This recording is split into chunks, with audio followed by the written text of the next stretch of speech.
kesempatan kali ini, saya Julanda dengan NIM 241102648. Di sini saya akan memaparkan materi mengenai pelajaran biokimia dengan dosen pengampu Ibu Indria Wijayani. Di sini saya akan menjelaskan mengenai struktur sel, organel sel, difusi melalui membran, dan transfer aktif melalui membran. Yang pertama ada struktur sel.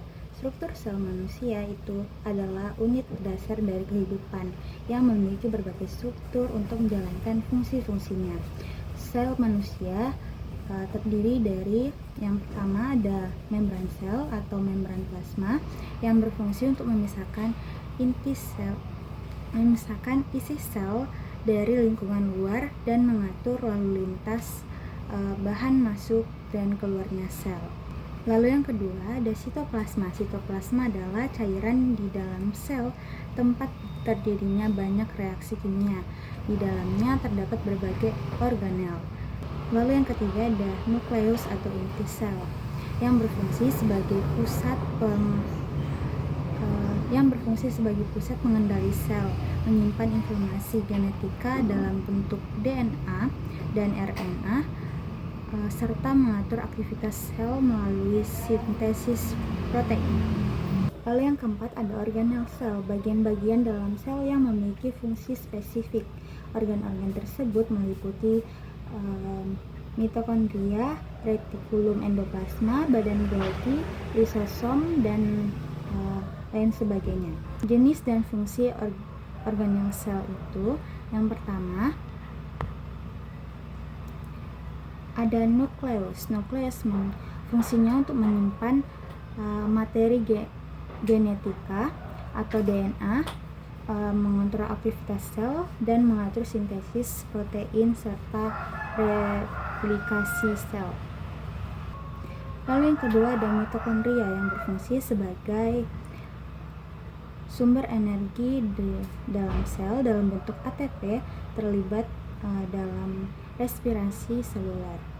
Yang ketiga ada retikulum endoplasma atau RE, terbagi menjadi dua jenis, retikulum endoplasma kasar dan retikulum endoplasma halus. Retikulum endoplasma kasar itu memiliki ribosom di permukaannya yang berfungsi dalam sintesis protein dan transportasi. Lalu yang kedua, retikulum endoplasma halus itu tidak memiliki ribosom yang berfungsi dalam sintesis lipid dan detoksifikasi bahan-bahan berbahaya. Lalu jenis organel sel yang keempat ada badan Golgi yang berfungsi sebagai memodifikasi, mengemas, dan mendistribusikan protein serta lipid yang dihasilkan di retikulum endoplasma untuk mengirim keluar atau ke dalam sel. Lalu yang kelima ada lisosom yang mengandung enzim pencernaan yang mendegradasikan bahan-bahan yang tidak diperlukan atau berbahaya bagi sel. Yang keenam ada risosom. Risosom adalah tempat sintesis protein baik di retikulum endoplasma kasar maupun bebas di sitoplasma. Lalu yang ketujuh ada sitoskeleton. Itu berfungsi untuk menyongkong struktur sel, memungkinkan pergerakan organ dan sel, serta berperan dalam membelah sel. Yang ke-8 ada vakuola yang berfungsi untuk menyimpan air, ion, dan produk sampingan lainnya. Pada sel manusia, vakuola berfungsi dalam penyimpanan dan resirkulasi volume sel. Lalu ada difusi melalui membran. Difusi adalah proses pergerakan molekul dari daerah konsentrasi tinggi ke daerah konsentrasi rendah hingga tercapai keseimbangan. Pada sel, difusi terjadi melalui membran sel yang semi permeabel. Difusi terbagi menjadi dua jenis. Yang pertama ada difusi sederhana untuk molekul kecil atau nonpolar seperti Oksigen dan karbon dioksida bergerak melintasi membran secara langsung. Lalu yang kedua ada difusi terfasilitasi, itu molekul besar atau polar seperti glukosa atau ion membutuhkan protein pembawa atau saluran untuk melewati membran. Lalu ada transfer aktif. Transfer aktif adalah proses perpindahan molekul melawan gradien konsentrasi, yaitu dari konsentrasi rendah ke konsentrasi tinggi yang memerlukan energi atau ATP. Contohnya, contoh dari transfer aktif meliputi yang pertama ada pompa natrium kalium, memindahkan ion natrium keluar dari sel dan ion kalium masuk ke dalam sel, menjaga keseimbangan elektron dan potensi membran.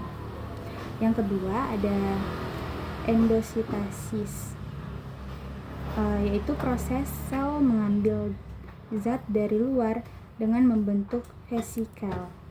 Yang ketiga ada eksositosis, yaitu proses sel membuang bahan keluar dengan melepas vesikel ke membran sel.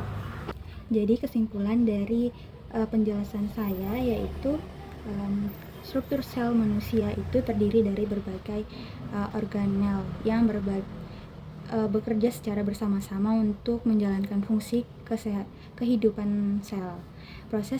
Prosesnya seperti difusi dan transfer aktif, memungkinkan sel untuk mengatur keseimbangan bahan kimia, ion, dan energinya.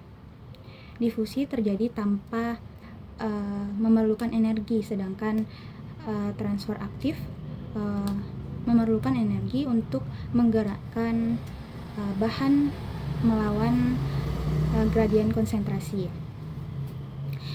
Nah, semua ini penting untuk sel karena memiliki fungsi secara optimal dalam tubuh manusia. Sekian penjelasan dari saya, kurang lebihnya mohon dimaafkan. Terima kasih.